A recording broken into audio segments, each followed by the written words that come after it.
حضور جب اس کائنات میں جلوہ فکن ہوئے، حالات یہ تھے، لوگ اپنی بیٹیوں کو زندہ دفن کر دیا کرتے تھے، اپنی ماؤں کو منڈیوں کے اندر فروخت کر دیا کرتے تھے، باپ کے فوت ہو جانے کے بعد ماں کو وراثت کے اندر تقسیم کیا جاتا تھا، لوگ اپنے والدین کو دھکے دے کر گھروں سے باہر نکال دیتے تھے۔ حضور اس دور میں تشریف لائے جب ایک انگریز رائٹر لکھتا ہے کہ حضور کی آمد سے قبل جو لوگ تھے وہ شکل و صورت میں تو انسان تھے لیکن عادات میں حیوانوں سے بھی بدتر تھے۔ اللہ تعالیٰ کو اس مخلوق پر ترس آیا، اللہ نے اس مخلوق کے اندر اپنا نبی آخر الزمان مبعوث فرمایا۔ آج میں اور آپ کہتے ہیں کہ ہماری بیٹی، آپ کی بھی بیٹی ہے، ہماری بھی بیٹی ہے، ہم یہ کہتے ہیں کہ ہماری بیٹی ہماری آنکھوں کی ٹھنڈک ہے۔ آج یہ بات کہنا آسان ہے، لیکن جس معاشرے کے اندر بیٹیوں کو زندہ دفن کیا جاتا تھا، اس وقت میرے مصطفیٰ نے آج سے 1450 سال پہلے فرمایا تھا، فاطمہ تو بضعۃ منی، فاطمہ میرے جگر کا ٹکڑا ہے۔ اگر بیٹی کو مقام عزت عطا کیا، میرے کریم آقا صلی اللہ علیہ وآلہ وسلم نے عطا کیا، نہ صرف اپنی بیٹی کو، نہ صرف مسلمان کی بیٹی کو، بلکہ ہر بیٹی کو عزت کی مسلک پر فائز کرنے والی ذات میرے اور آپ کے نبی آخر الزمان صلی اللہ علیہ وآلہ وسلم کی ہے۔ ایک جنگ کے اندر مسلمانوں کو فتح نصیب ہوئی۔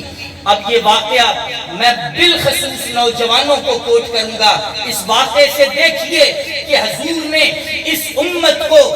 امت کے نوجوانوں کو کون سا درس حیات دیا تھا جو آج ہماری نگاہوں سے مفقود ہے۔ آج ہم نے نوجوانی کا معیار یہ سمجھ لیا ہے کہ ماؤں بہنوں کی عزت کو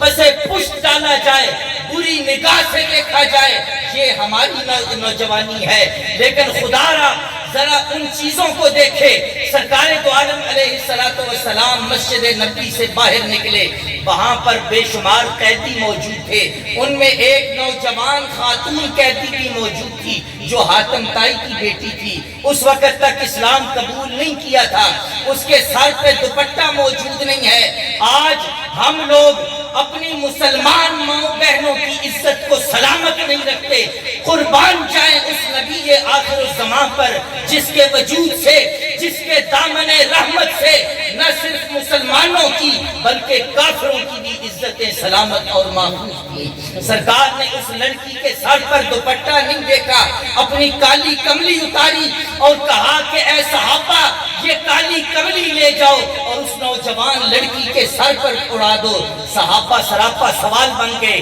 کہ یا رسول اللہ، آپ کی اس کالی کملی کے لیے ہماری مائیں ترس گئیں، ہماری بہنیں ترس گئیں، یہ تو ایک کافر کی بیٹی ہے، اسے نوازا جا رہا ہے۔ سرکار نے فرمایا میں کائنات میں یہی بتانے آیا ہوں کہ بیٹی بیٹی ہوتی ہے، خواہ کافر کی ہی کیوں نہ ہو۔ سرکار نے اس کو کہا اے بیٹی بتاؤ تیری کوئی تمنا ہو، میں رحمت للعالمین ہوں، پوری کر دوں گا۔ اس لڑکی نے کہا مجھے میرے ماں باپ کے گھر پہنچایا جائے۔ سرکار نے بھرے مجمع میں نظر دوڑائی، دو نوجوان صحابہ کھڑے ہو گئے، انہوں نے کہا اے اللہ کے رسول، ہم اپنی اس بہن کو اس کے گھر میں پہنچاتے ہیں۔ تو سرکار نے ان دو صحابہ کی ڈیوٹی لگا دی، وہ صحابہ پیچھے پیچھے چل رہے ہیں، وہ نوجوان لڑکی ان کو راستہ بتاتے ہوئے اپنے گھر جا رہی ہے۔ اچانک ہوا کا جھونکا آیا، نوجوانوں نے کہا اے بہن تو پیچھے چل، ہم آگے چلتے ہیں، محمد مصطفیٰ نے ہمیں تیری عزت کا رکھوالا بنا کر بھیجا ہے، ہم نہیں چاہتے کہ ہوا بھی پہرے شرم و حیا کے اندر دخل دے، اے بہن تو پیچھے چل، ہم آگے چلتے ہیں۔ جب وہ لڑکی اپنے قبیلے میں پہنچی، قبیلے والوں نے گھیر لیا، کوئی کہنے لگا کہ معاذ اللہ محمد ساحر ہے،